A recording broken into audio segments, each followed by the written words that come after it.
bienvenue dans le monde de l'animation. Aujourd'hui je vais vous parler d'un studio d'animation dont on entendait très peu parler avant et qui petit à petit prend sa place parmi les grands. Il prend notamment sa place en Occident et en Amérique. Il s'agit de Chaser Animation Studio, un studio d'animation chinois qui a réalisé de grands films ces dernières années, dont White Snake et New Gods, et je vais vous en parler. Il y a beaucoup de choses à dire sur ce studio.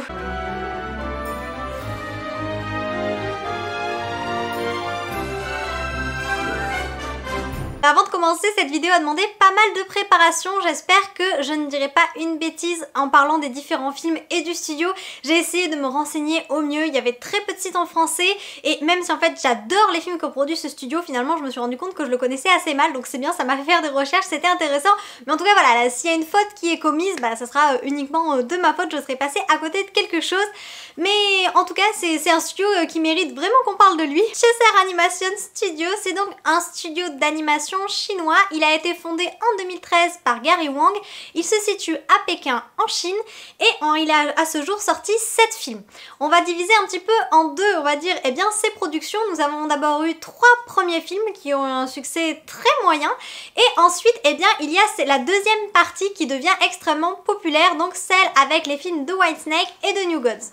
On va donc d'abord commencer avec les 3 premiers films et là je vais essayer de vous en parler par rapport à ce que j'ai pu trouver dessus parce que ils sont déjà peu connus chez nous en Occident et en plus je ne les ai pas vus, honte à moi. Je vous avouerai qu'en fait c'est en faisant des recherches que j'ai vu que ce studio avait sorti d'autres films avant White Snake, parce qu'avant White Snake je ne connaissais pas ce studio, voilà, soyons honnêtes.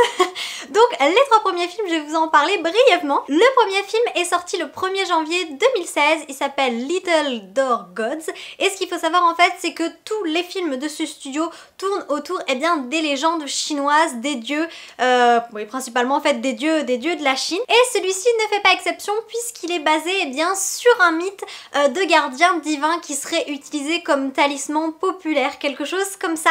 Il s'adresse à un jeune public, à un public du moins beaucoup plus jeune que ce que nous réservent en fait les prochains films, les 4 derniers là qui sont sortis, c'est pour un public plus mature. Là on va dire que ces 3 premiers films étaient quand même adaptés plus aux enfants. Ce film raconte l'histoire d'une famille chinoise qui possède un restaurant et qui est un petit peu sur le point de le perdre à cause d'un concurrent, et cette famille va être aidée par 2 esprits, enfin du moins 2 gardiens qui viennent du monde des esprits, donc des esprits chinois, et qui vont tout faire pour aider cette famille à conserver son restaurant. Et d'ailleurs ce premier film a été doublé par de grands acteurs, même s'il est tombé dans l'oubli, c'est ce qui est dommage. Nous avions Meryl Streep, Nicole Kidman et Edward Norton. En 2017, pour son deuxième film, le studio reste dans un style d'animation assez enfantin, encore une fois, qui s'adresse à un jeune public avec Toys and Pets, qui est donc l'histoire de petits animaux et de petits jouets qui vont aider un robot à retourner dans son monde d'origine qui est le futur. Voilà, donc encore une fois quelque chose de très coloré, de très gai, qui n'a rien à voir avec les productions que nous avons actuellement. Et enfin le troisième, on va dire, et dernier film avant le lancement de leur grosse saga, il s'agit de Oscar et le monde des chats qui est sorti en 2018 et c'est un petit chat qui veut rejoindre le royaume paradisiaque des chats qui est donc Catstopia, quelque chose comme ça, voilà, Catstopia je crois, oui, Cat c'est Topia, ouais, assez logique. Et donc encore une fois, vous voyez, c'est un petit peu comme Maurice le chat fabuleux ou ce genre de film. Bon, c'est pas tout à fait la même chose, mais on va dire que ça se rapproche de ces films là sur les chats avec une animation 3D bonne mais pas non plus excellente. Voilà, on va dire que jusqu'à ce moment-là, c'est une animation assez basique. Et c'est en 2019 que tout va basculer pour le studio avec la sortie du film White Snake qui est donc le serpent blanc, qui reprend donc la légende chinoise éponyme. Et d'ailleurs, il y avait déjà eu un film d'animation, mais cette fois-ci un film d'animation 2D et japonais, qui était sorti en 58 et qui avait notamment beaucoup inspiré Miyazaki. Vous voyez, comme quoi, finalement, parfois, les films japonais et chinois arrivent à se chevaucher, ouais, malgré les discordes, parfois ça arrive à fonctionner. Et donc White Snake, on va dire que c'est un petit peu le film à la Roméo et Juliette, mais en version chinoise si vous voulez. L'histoire raconte donc une romance entre un homme qui est chasseur de serpents et une démone qui se révélerait être potentiellement une démone serpent. À la suite du gros succès de White Snake, et on en reparlera un petit peu plus tard, et d'ailleurs White Snake est sorti chez nous au cinéma en 2022, on a eu un petit peu de retard sur la Chine légèrement. Et donc chez eux ils ont continué à sortir des films et en 2021 est sorti le film New Gods, donc ça commence avec la franchise New Gods, vous allez voir petit à petit. Et donc New Gods Xena Reborn, c'est un film qui est sorti donc en 2021 et qui était dans un style quand même très différent. Alors une animation similaire mais dans un style assez différent de Whitesnake, puisque là on est dans un style steampunk.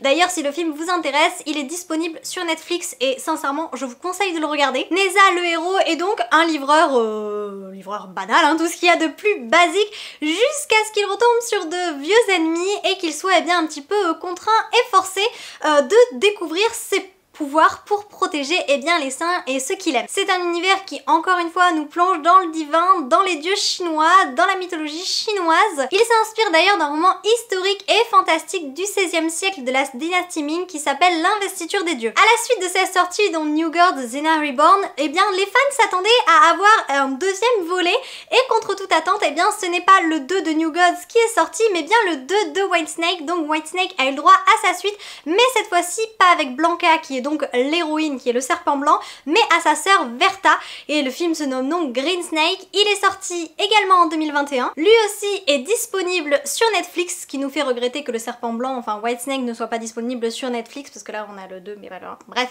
Et donc dans cet univers nous retrouvons Verta dans un univers également un peu steampunk qui se rapproche beaucoup de l'univers de New Gods Xena Reborn, et je vous en parlerai un petit peu plus après, mais vous allez voir que tous les films sont liés un petit peu interconnectés. Et enfin, pour conclure cette nouvelle saga, on va dire, des dieux et cette saga actuelle, nous avons le dernier film qui est sorti en 2022 en Chine, mais chez nous il est sorti en 2023. Je l'avais d'ailleurs vu en streaming, donc en chinois sous-titré anglais et d'une qualité pas optimale, mais j'avais très envie de le voir, donc je l'avais vu un peu en avant-première, si on peut dire ça comme ça. Et là j'ai eu l'occasion de le revoir au cinéma, cet été, franchement je me suis régalée, c'était un superbe film magnifique, et il fait donc suite, mais c'est une suite mais que vous pouvez voir indépendamment, c'est-à-dire que c'est pas complètement la suite, il s'ancre dans l'univers donc de New Gods Xena Reborn, mais vous pouvez très bien le voir séparément. Moi j'y suis allée avec mon père qui ne connaissait absolument pas le premier film et qui a intégralement compris le deuxième, donc voilà, ils peuvent se dissocier ces deux-là. Et donc ce dernier volet s'appelle New Girls Young Jian. Je ne me souviens jamais comment ça se prononce. Vous savez qu'en plus j'ai fait plusieurs années de chinois, honte à moi. Je crois que ça se prononce pas comme ça, il s'appelle Yang Jian. Voilà, c'est Jian, pardon, je dis Jian mais c'est Jian. Ce dernier film s'appelle New Gods Yang Jian.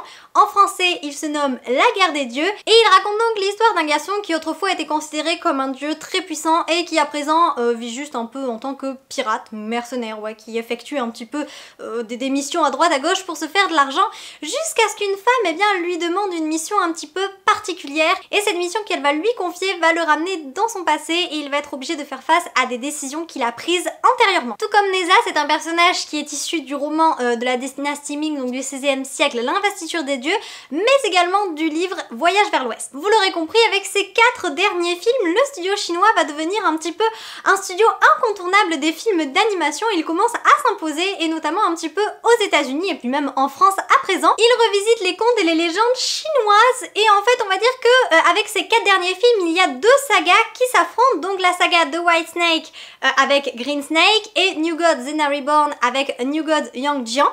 Et les fans parlent un petit peu, en fait, vous savez, d'un univers comme Marvel, c'est-à-dire un petit peu comme le MCU, puisque comme je l'ai dit précédemment, tous les films sont interconnectés. Nous retrouvons notamment Verta, qui est donc l'héroïne de Green Snake, dans Newborn Xena Reborn. À la fin de ces 4 films, à chaque fois, il y a des scènes post-génériques. Et donc dans Neza Reborn, la scène post-générique met en scène Verta, à la fin en fait de Whitesnake, et elle pénètre un petit peu dans cet univers très steampunk, et elle arrive dans ce Shanghai revisité. Tout comme la scène post-générique de Green Snake met en scène le personnage donc du renard à 9 queues qui est présent dans Whitesnake, mais également dans le premier New Gods. Donc vous voyez, en fait c'est un petit peu comme le disent les fans, c'est un petit peu un MCU mais version chinois et légende chinoise. D'ailleurs ce nouvel univers se nomme New Legend, où il est également plus connu sous le nom de New Gods Universe. J'ai l'impression que les deux se disent, malgré les recherches que j'ai pu faire, on va dire que ces deux noms s'affrontent, mais vous voyez c'est comme le MCU, c'est vraiment un univers autour de la mythologie et des divinités chinoises. et les fans attendent avec grande impatience en fait la suite de ces deux sagas qui sont interconnectées, et moi-même la première, j'ai très hâte de voir les prochaines sorties que nous réserve ce studio, parce que moi à l'heure actuelle en tout cas j'ai vu ces 4 derniers films et je serais très curieuse de découvrir les 3 premiers, mais comme je le disais, c'est vraiment un studio qui est en train de s'imposer, et notamment en fait ne serait-ce qu'avec Whitesnake, puisque le film à lui seul a rapporté quand même 64,5 millions de dollars au box-office chinois, et que Green Snake a fait encore mieux avec 90 millions de dollars. Donc on voit que ces films ont vraiment un énorme impact, que les gens les aiment, que vraiment ils sont énormément vus, parce que franchement 90 millions, faut quand même y arriver. Donc Chaser Animation Studio prend petit à petit sa place dans le monde de l'animation, et ça fait très plaisir, puisque je peux vous assurer que pour avoir vu ces 4 derniers films, ils sont de très grande qualité, surtout la synthèse. Moi c'est la première chose pour laquelle j'ai craqué, puisque Whitesnake est le premier film que j'ai vu, et au départ je suis allée le voir juste pour sa synthèse, parce que je me doutais que l'histoire allait pas très bien finir, hein. On le sait, les films chinois ce sont jamais de grands happy end, et vous savez que moi je n'aime que les happy end, voilà, je suis une grande fan de romances qui finissent bien, et donc je suis allée le voir en étant un petit peu stressée. Je me suis dit ça va peut-être pas me plaire, mais en fait j'y suis allée pour son graphisme, puisque en fait je ne connaissais pas les studios, et vraiment c'est quand j'ai vu le graphisme j'ai complètement craqué dessus. Je l'ai trouvé magnifique, ne serait-ce que les premières images de la bande-annonce, on voyait que c'était un film d'une réelle qualité, où il y avait quand même les moyens, et je n'ai absolument pas été déçue, qu'il s'agisse des graphismes ou bien des musiques. Et d'ailleurs je trouve que le tout dernier, donc New Gods Yang Jian, fait encore plus fort. On a de très belles musiques et également de belles chansons. La chanson du générique est fantastique, d'ailleurs je vous mettrai le lien si vous voulez regarder le clip. Le chanteur la chante excellemment bien, j'aime beaucoup. Franchement c'est pour ça moi je me suis régalée avec ces 4 films. Je suis complètement rentrée dans le New Gods Universe, beaucoup plus que dans le Marvel Universe pour moi, pour mon cas. Vraiment le MCU j'aime bien, mais là clairement je pense que j'ai trouvé mon univers favori pour ce type de saga, et je ne peux que vous recommander de voir ces films.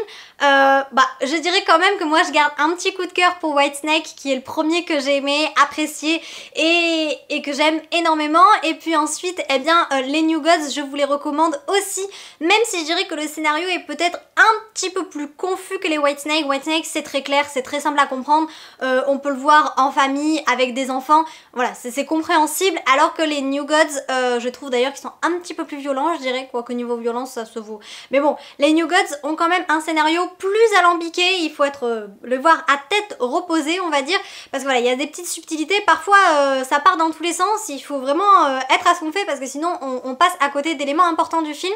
Voilà, donc je vous conseillerais peut-être, si vous voulez commencer cet univers chinois, de commencer par Whitesnake et Green Snake, mais après voilà, les New Gods sont fantastiques, je vous dis, moi je l'ai redécouvert New Gods Yang Jian au cinéma, et ça a été un régal pour les yeux, un régal pour tout. Franchement je suis complètement fan de ce nouveau studio qui fête ses 10 ans quand même, mais qui finalement n'était pas très populaire avant la sortie de Whitesnake, et donc j'espère que les prochaines productions seront tout aussi bien. Pour l'instant j'ai trouvé aucun film annoncé, donc je ne sais pas sur quel film ils travaillent actuellement. Si on suit ce qu'ils ont fait jusqu'à présent, on a un Whitesnake puis un New Gods, et voilà, ainsi de suite, donc peut-être que le prochain film sera donc Whitesnake 3. J'ai hâte en tout cas de retrouver les personnages que j'affectionne tant, et j'ai hâte également de voir ce qu'ils vont nous faire pour la suite de New Gods. Écoutez, voilà, je crois que c'est tout pour cette vidéo. J'espère vous avoir potentiellement fait découvrir ce studio, ou du moins vous en avoir appris davantage sur ces films. J'espère également que je n'ai pas fait d'erreur et que j'ai été la plus claire possible. Ça me paraît compliqué avec tous ces films, tous ces titres. Je me dis que pour ceux qui ne connaissent absolument pas le studio, voilà, ça fait beaucoup d'informations à apprendre en même temps. Mais en tout cas moi j'ai pris plaisir à faire cette vidéo, plaisir à en apprendre un petit peu plus sur ce studio. Je verrai les 3 premiers films de ce studio avec grand plaisir. Il faut absolument que je les trouve pour les regarder, parce que franchement, même on va dire s'ils sont un petit peu voilà, précurseurs de tout ça et qui sont un peu moins bons, j'ai quand même envie de voir par quoi a commencé ce studio qui est quand même très prometteur, hein. N'hésitez pas en commentaire à me dire quel film de ce studio vous avez déjà vu, si vous les avez vus, lesquels avez-vous le plus aimé, ou peut-être que vous ne les avez pas aimés, que c'est pas votre univers. Dans ces cas-là, expliquez-moi ce qui vous a déplu, je serai très curieuse de lire tout ça. En espérant vous avoir apporté un peu de magie, à bientôt!